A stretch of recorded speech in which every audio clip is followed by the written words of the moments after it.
బిర్యానీ కోసం ఎగబడ్డ జనం తొక్కిసలాట. తెలంగాణలో హనుమకొండలో ఒక హోటల్ ప్రారంభోత్సవం సందర్భంగా 300 ఉచిత బిర్యానీ ప్యాకెట్ల ఆఫర్ గందరగోళానికి దారితీసింది.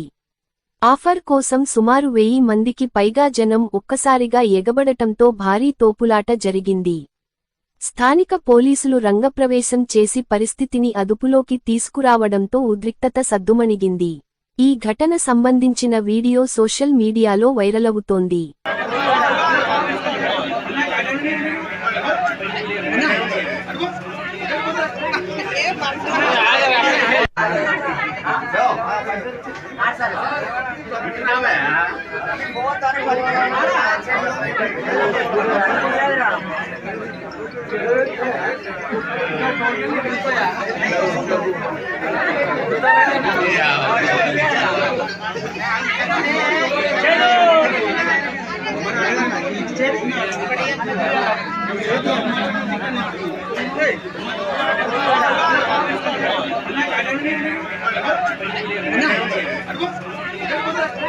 ఏ